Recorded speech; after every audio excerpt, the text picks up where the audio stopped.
Chers auditeurs, je vous souhaite la bienvenue à votre rendez-vous musical Appassionato sur Radio Judaïka 90.2 FM, que vous pouvez également suivre en streaming sur notre site radiojudaïka.be.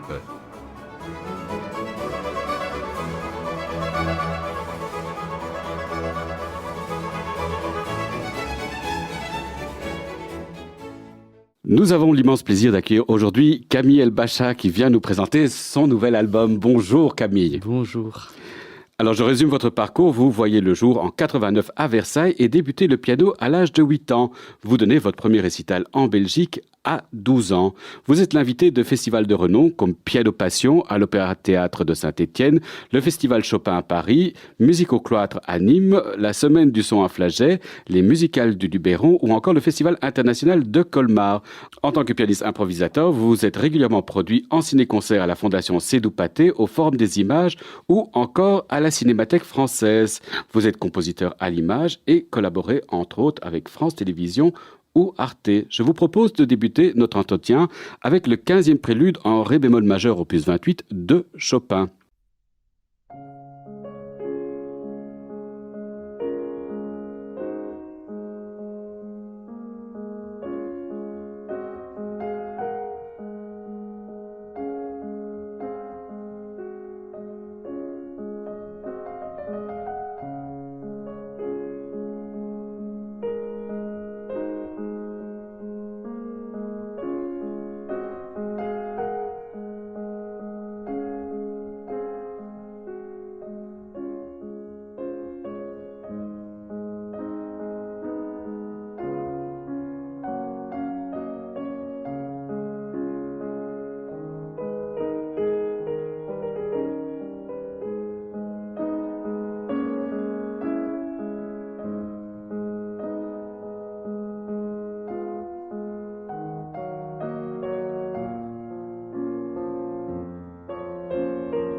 Le 15e prélude en ré bémol majeur, opus 28 de Frédéric Chopin dans l'interprétation de notre invité Camille El-Bacha.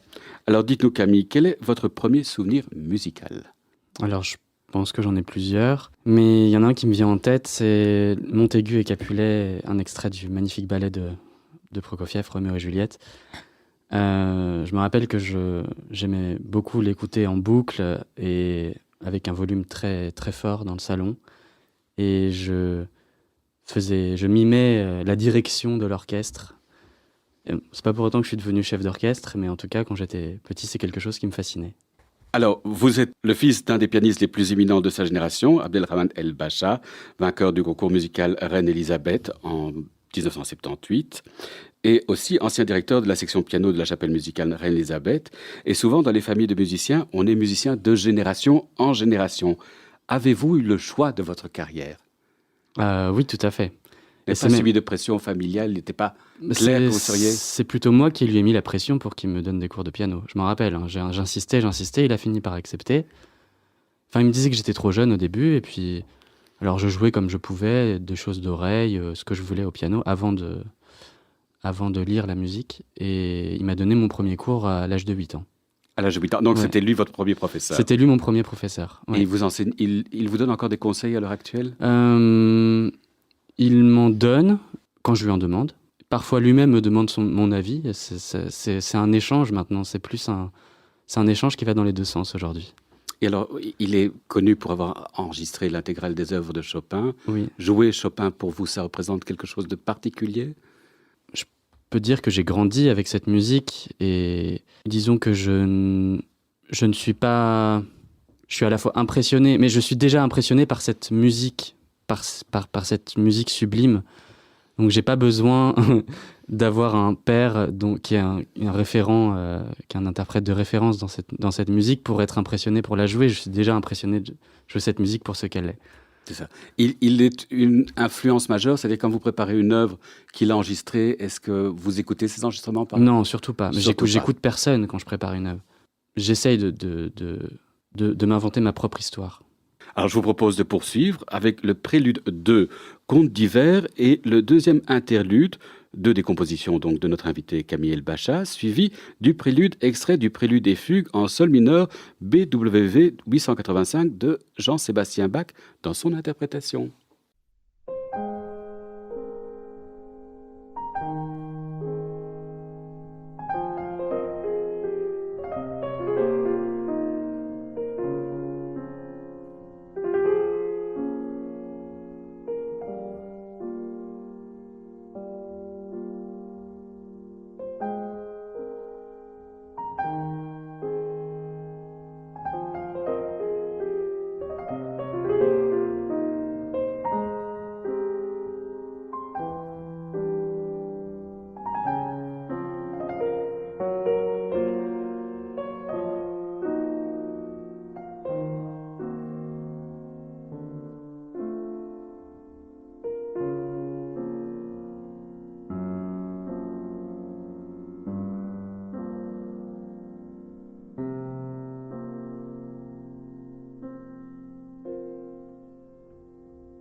Le prélude 2, Contes d'hiver et le deuxième interlude, deux des compositions de notre invité Camille El-Bacha, suivi du prélude, extrait du prélude et fugue en sol mineur BWV 885 de Jean-Sébastien Bach dans l'interprétation de notre invité Camille El-Bacha.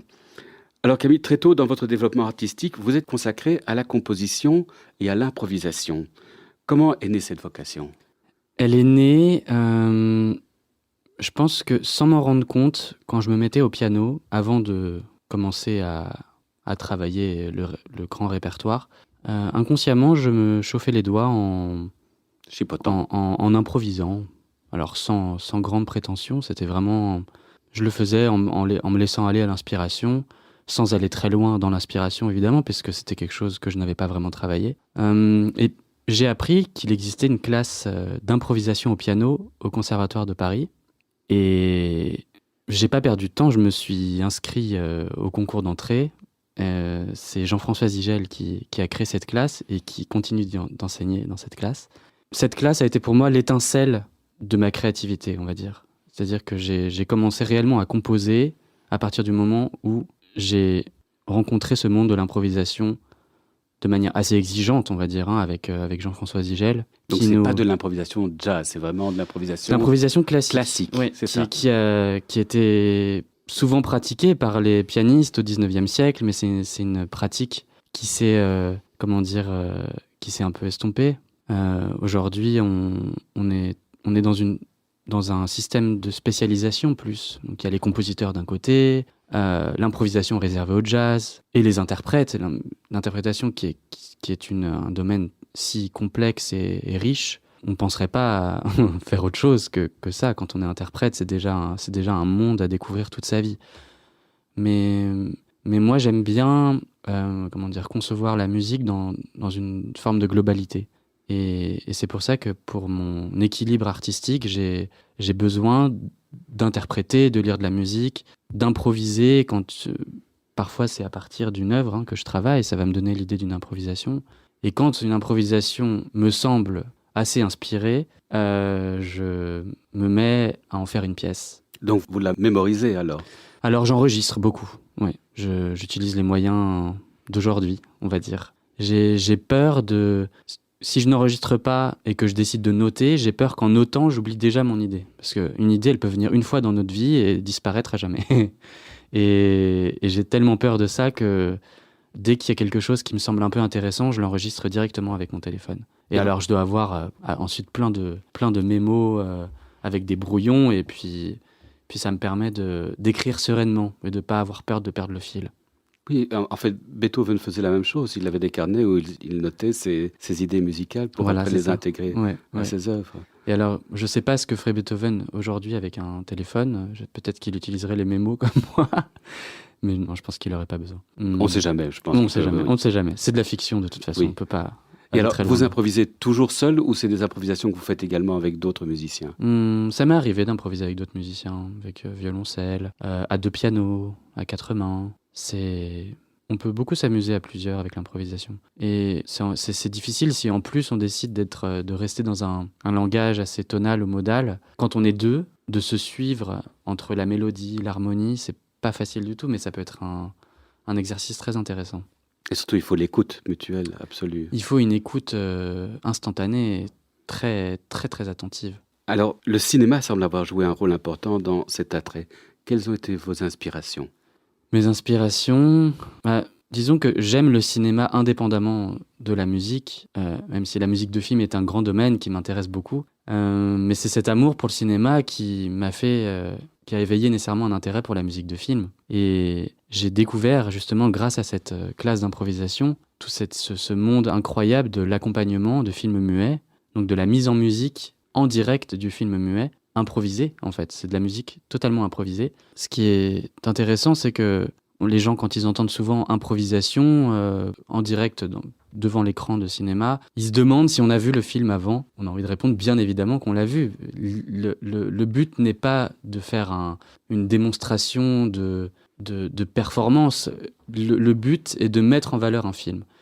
Et il faut savoir qu'à l'époque du cinéma muet, donc tous les films avant 1928, quand un film était projeté dans plusieurs salles, à Paris par exemple, je donne l'exemple de Paris parce que je vis à Paris, pardon, il n'y avait pas de musique originale attitrée pour le film. Si c'était projeté dans 5 salles différentes, on avait 5 musiques différentes pour le même film.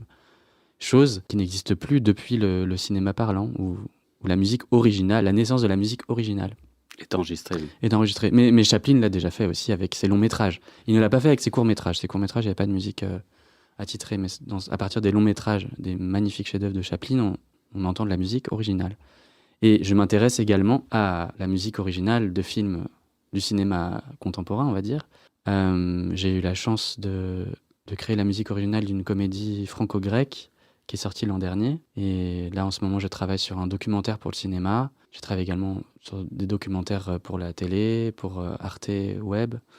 Et c'est un domaine qui m'intéresse beaucoup parce que j'ai toujours adoré le cinéma et j'ai baigné depuis tout petit dans la musique. Et donc, je ne peux qu'être animé par l'idée de mêler ces deux passions, on va dire. Alors, pour les gens qui ne le sauraient pas, comment cela se passe, une séance de travail pour composer pour un reportage ou un film? Vous mettez l'écran sur le piano, vous regardez, vous pianotez, vous écrivez? Alors, ça dépend des types de films auxquels on fait face. Je pense qu'on peut déjà avoir une inspiration en lisant juste un texte, un synopsis qui nous permet d'avoir un premier contact avec le film. Moi, c'est la manière dont j'ai fonctionné, en tout cas pour la comédie qui s'appelle I Love Greece de Nafsika Karamaunas. En lisant le scénario, il y a déjà des thèmes qui me sont venus tout de suite, parce qu'on peut saisir déjà l'esprit d'un film par le scénario, même si le scénario n'est qu'une infime partie du film. Et donc, il y a ce premier travail.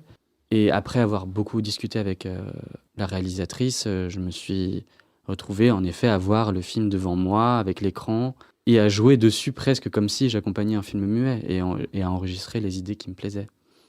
Voilà. Donc c'est vraiment aussi un travail de projection, quand vous avez le synopsis, sur ce que le réalisateur va faire, vous pensez qu'il va mettre en image. Oui, tout à fait. Ce qui est bien justement avec seulement le synopsis ou le scénario, c'est qu'on peut être influencé que par quelque chose d'extra musical, donc une histoire, l'esprit d'un film, des dialogues, des caractères de personnages.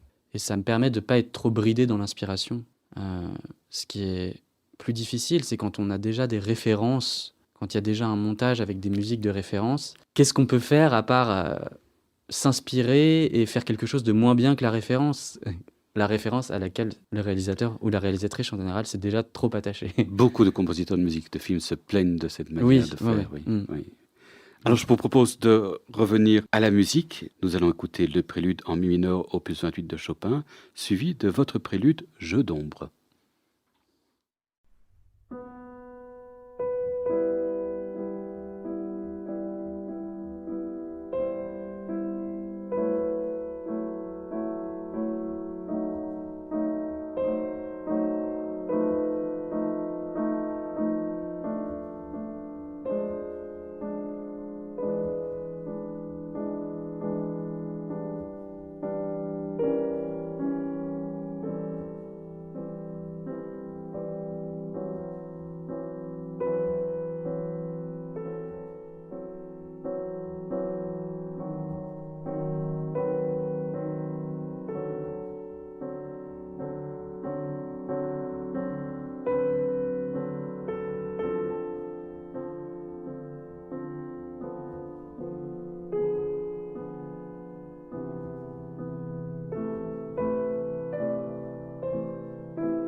prélude en mi mineur opus 28 de Chopin, suivi du prélude Jeu d'ombre de notre invité Camille El-Bacha.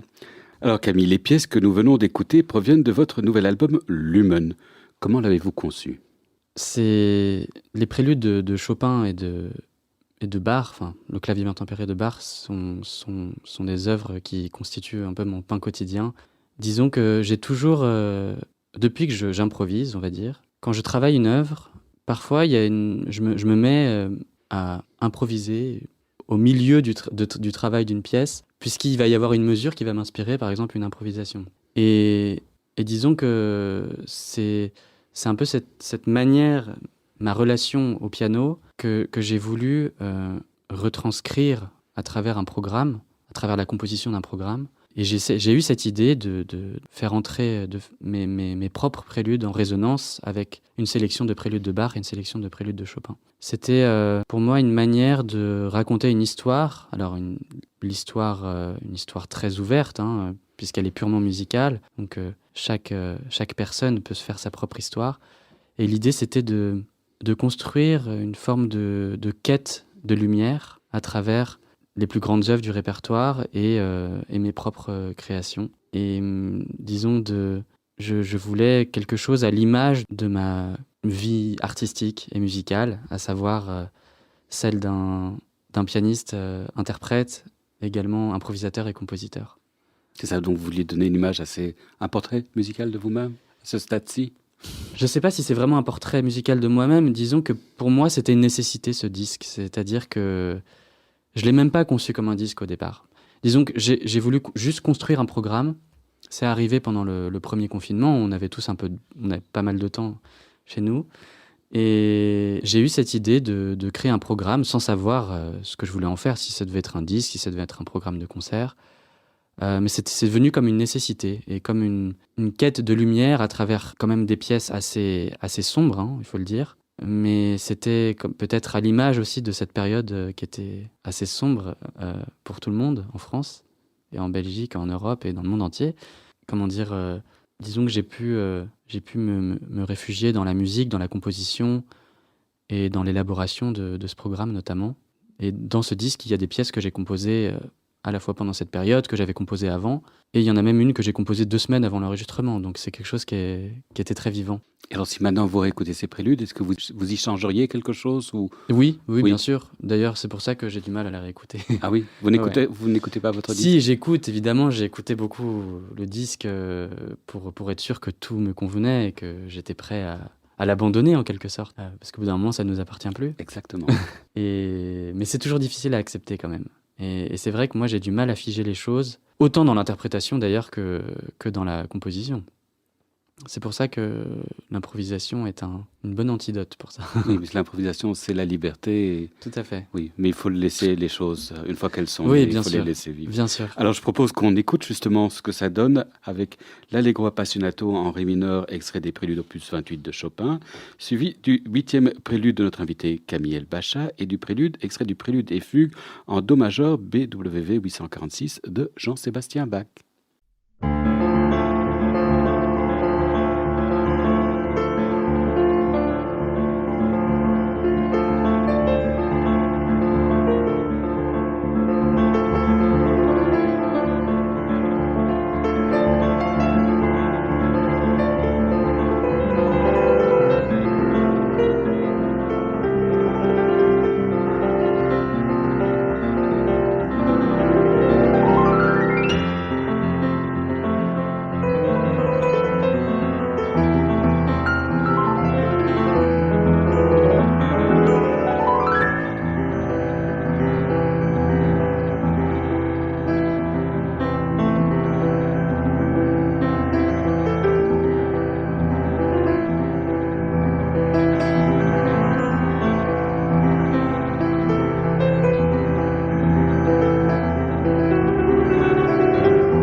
L'Allegro appassionato en ré mineur, extrait du prélude opus 28 de Chopin, suivi du 8e prélude de notre invité Camille Elbacha et du prélude, extrait du prélude et fugue en do majeur BW 846 de Jean-Sébastien Bach. Camille Elbacha est au piano. Il s'agit d'extrait d'un récital intitulé Lumen qui paraît chez Alpha. Alors Camille, nous avons comme tradition d'offrir à notre invité le choix de partager avec nos auditeurs un morceau. Qu'aimeriez-vous nous faire entendre? Alors, j'aimerais vous faire entendre l'adagio, le mouvement lent, du fameux quintet à deux violoncelles de Schubert. Pourquoi vous avez choisi cette pièce, ce mouvement? J'ai choisi ce mouvement parce que c'est une musique qui me bouleverse tout simplement. Pour moi, c'est souvent chez Schubert, c'est cette légèreté tragique que je trouve bouleversante et qui est presque pour moi inédite, qui est propre à ce compositeur, on va dire. Alors on l'écoute maintenant.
Alors nous venons d'écouter la première partie de l'Adagio du quartet en Do majeur D 956 de Franz Schubert dans l'interprétation du quatuor Diotima et Dan Gastinel.